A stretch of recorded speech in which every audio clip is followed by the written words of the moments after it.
Hello everyone, good morning. So welcome to our daily news vlog.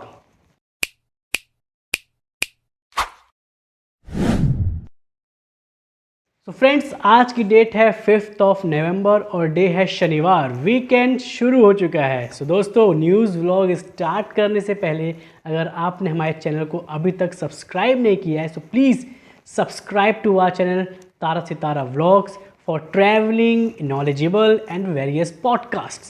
So let's start the news with the headlines.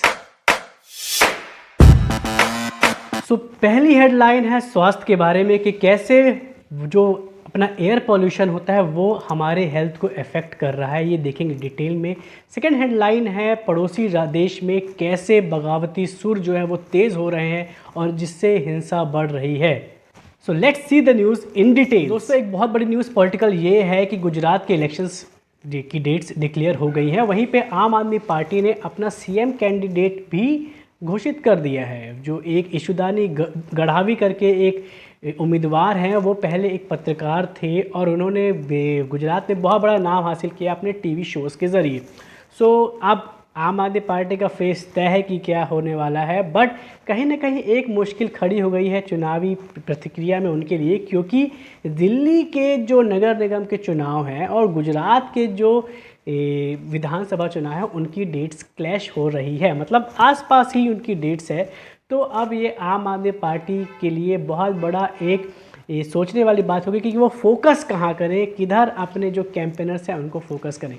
So let's see क्या होता है आगे आने वाले समय पे और राजनीति में गुजरात और दिल्ली के। सो इंटरनेशनल एक न्यूज़ बहुत इंपॉर्टेंट ये है कि आप सभी लोग जानते हैं कि चाइना लोन बांटने में बहुत नंबर 1 है, चाहे वो फर्जी ऐप के द्वारा हो या फिर चाहे राज्य किसी देश को जब बांटते हैं उसके द्वारा। सो चाइना ने इतना ज़्यादा कर्ज बांट दिया है श्रीलंका को कि श्रीलंका की कमर टूट चुकी है।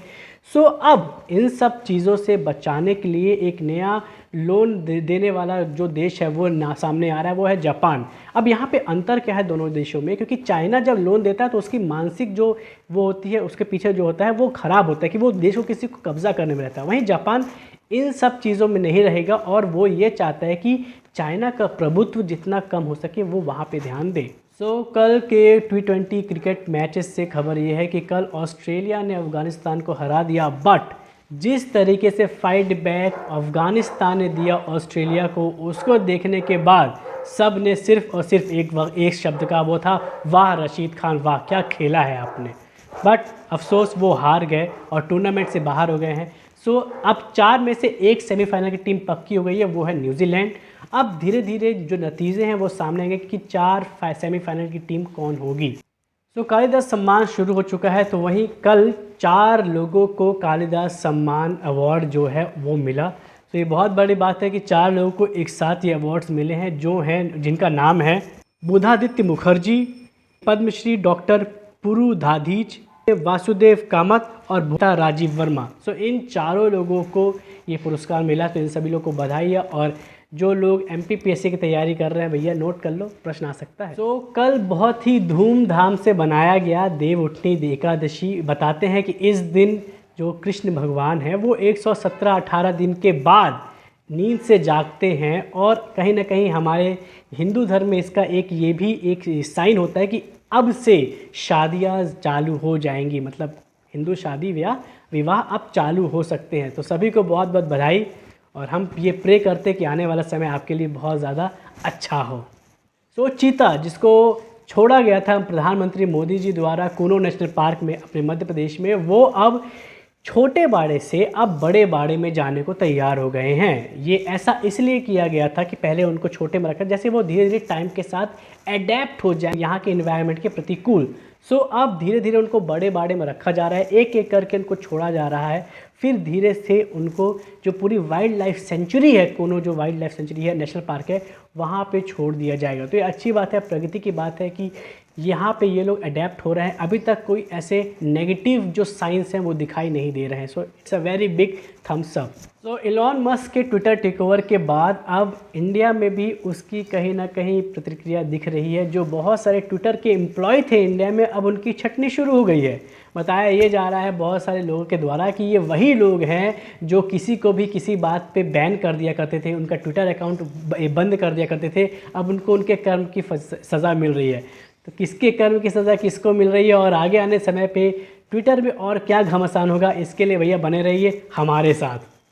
यह एक बहुत बड़ी खबर हो सकती है उनके लिए जो एनवायरनमेंट से प्रेम करते हैं, बट ये कहीं ना कहीं हम सभी से जुड़ी हुई है कि जो बैटरी में एसिडिक वाटर है पहले खुले जगह पे छोड़ दिया जाता था या फिर किसी नदी तालाब में बहा दिया जाता था, बट अब वेस्ट मैनेजमेंट पॉलिसी 2022 लागू होने के बाद अब इनका सही तरीके से इनको रखा जाएगा, इनको स्टोर किया जाएगा और इनका प्रॉपर डिस्पोजेबल होगा इन सारी बैटरीज़ का, और इनको अच्छे तरीके से रिसाइकल किया जाएगा। सो इससे फ़ायदा हमें आगे चल के ये होगा कि जो हमारे जो जल जीवन है, जो इन्वायरमेंट है, उसके ऊपर जो हानि पहुंचती थी, जैसे अब मान लीजिए फॉर एग्जांपल आपने बैटरी का पानी किसी नदी तालाब में डाल दिया, वो इतने एसिडिक होता है कि वहाँ पे जो मछली है उनको प्रॉब्लम होगी।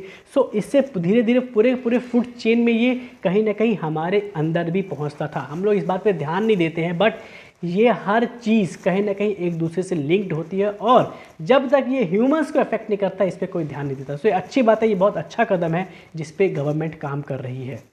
तो बढ़ते हैं हेडलाइंस की तरफ। तो एक प्रमुख हेडलाइन ये है कि एयर पॉल्यूशन, वैसे ये बात भी कहना सही है कि इंडिया में एयर पॉल्यूशन की बात तभी होती है जब दिल्ली में या इस समय नवंबर में जब बहुत ज़्यादा पॉल्यूशन बढ़ जाता है। वैसे तो साल भर लोग सब कुछ भूल चुके होते हैं। तो बात कहने की ये है कि अगर आप 40% तक एयर पॉल्यूशन कम कर देंगे तो आपका जो जीवन है वो 4 साल तक बढ़ सकता है। और ऐसा करके दिखाया है चाइना ने, जहाँ पे उन्होंने अपनी जो आयु है वो 2 साल तक बढ़ा दी है पॉल्यूशन कम करके। सो इंडियन गवर्नमेंट को भी और इंडिया के लोगों को भी इस पर ध्यान देना पड़ेगा और सबको एक साथ इस पर कार्य करना पड़ेगा, वरना आप बस एक समय पर ये सारी आवाज़ें उठेंगी और कुछ समय बाद ये सारी आवाज़ें दब जाएंगी। तो ऐसा हमें नहीं होने देना चाहिए। तो आज की लास्ट न्यूज़ है जो बहुत बड़ी न्यूज़ है, वो ये है कि पाकिस्तान में, जैसे मैंने कल बताया था, सिविल वॉर की पूरी तरीके से रूप दिखाई दे रहा है। इमरान खान और ये जो शहबाज शरीफ है, इन दोनों के अलग अलग सपोर्टर्स एक दूसरे से क्लैश कर रहे हैं। इमरान खान के सपोर्टर्स बोल रहे हैं कि जब तक ISI चीफ, मतलब इंटेलिजेंस, मतलब जो पाकिस्तान की इंटेलिजेंस जो यूनिट है उसके अध्यक्ष को हटाया नहीं जाएगा, ये मुद्दा शांत नहीं होगा। ये बहुत बड़ी बात है पाकिस्तान में ऐसा होना। ये वही पाकिस्तान है, ये वही ISI है जो भारत में हर दिन हर वक्त कहीं ना कहीं प्रॉब्लम खड़ा करने के लिए सोचता है। सो अब उसको अपने ही घर पे मुंह की खानी पड़ रही है। तो वहीं पाकिस्तान के ex-PM इमरान खान ने कल एक बयान देते हुए कहा कि मेरी तबीयत ठीक है, बट वो हार नहीं मानेंगे और जब तक उनको न्याय नहीं मिलता और जब तक चुनाव वापस से नहीं होते वो शांत नहीं बैठेंगे, क्योंकि वो जानते, क्योंकि इनकी पॉपुलैरिटी इतनी हाई है कि अगर चुनाव हुए तो उनकी जीत होनी तय है।